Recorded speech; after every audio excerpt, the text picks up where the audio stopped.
फिरोजपुर का सिविल अस्पताल बना ऑटो स्टैंड, मरीजों को लाने वाली एम्बुलेंस के आने जाने में बन रहे हैं बाधा, मरीज भी परेशान।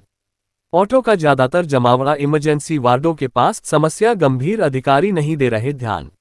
अपनी नाकामियों को लेकर लगातार चर्चा में आ रहा फिरोजपुर का सिविल अस्पताल अब ऑटो स्टैंड बनता जा रहा है। सुबह से लेकर शाम तक ऑटो व अन्य वाहन अस्पताल के अंदर खड़े रहने से मरीजों की परेशानी काफी बढ़ गई है। ऑटो व अन्य वाहनों के शोर से मरीज तो परेशान होते ही है, साथ ही कई बार मरीज लेकर जा रही एम्बुलेंस भी ऑटो और अन्य वाहनों के बीच फंसी रहती है।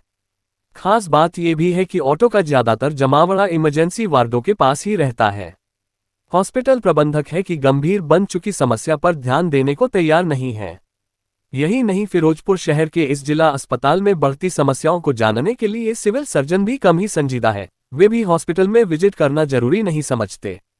दूसरी ओर अस्पताल प्रशासन की लापरवाही का फायदा उठाकर ऑटो चालक सरेआम अस्पताल में ऑटो लेकर घूमते देखे जा सकते हैं। भले ही मरीज परेशान हो रहे हो, कई बार इन ऑटो और अन्य वाहनों को रोकने की कोशिश की जाती है, लेकिन कोई स्थायी पार्किंग न होने के कारण फिर से हालात ज्यों के त्यों ही रहते हैं। अस्पताल में खड़े ऑटो के आवाज से मरीजों की परेशानी काफी बढ़ गई है। अस्पताल आए हुए मरीजों के रिश्तेदार ने कहा कि अस्पताल के अंदर पार्किंग की व्यवस्था न होने के कारण बहुत ही परेशानी होती है। उन्होंने कहा कि पिछले हफ्ते वह दवाई लेने के लिए सिविल अस्पताल आया तो मोटरसाइकिल बाहर खड़ा कर गया, लेकिन जब दवाई लेकर वापस आया तो मोटरसाइकिल चोरी हो गया। वहीं एक और मरीज जगन सिंह ने कहा कि अस्पताल से मोटरसाइकिल चोरी होना आम बात है। वहीं पार्किंग को लेकर राम प्रसाद पासी ने कहा कि सिविल अस्पताल में पार्किंग की समस्या बहुत ही गंभीर हो चुकी है।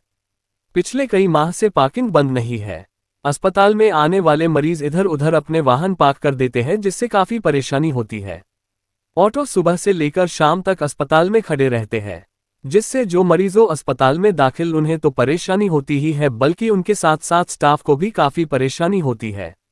Civil surgeon doctor Meenakshi Oberoi से फोन पर संपर्क करने की कोशिश की, लेकिन उन्होंने फोन नहीं उठाया। वहीं जब पैदा हो चुकी समस्या के बारे में एसएमओ विशाल बजाज से पूछे जाने पर उन्होंने समस्या का समाधान करने की बजाय इतना कहकर पल्ला झाड़ दिया कि पार्किंग का ठेका होने के बाद ही यह समस्या दूर होगी। वह छुट्टी पर है और ड्यूटी पर आने के बाद वह समस्या को हल करने की कोशिश करेंगे। अस्पताल में पार्किंग की समस्या का हल भी बहुत जल्द हो जाएगा। पार्किंग के लिए प्रपोजल बनाकर भेजा जा चुका है, बहुत जल्द ही पार्किंग का ठेका दे दिया जाएगा। फिरोजपुर से दर्शन सिंह की रिपोर्ट।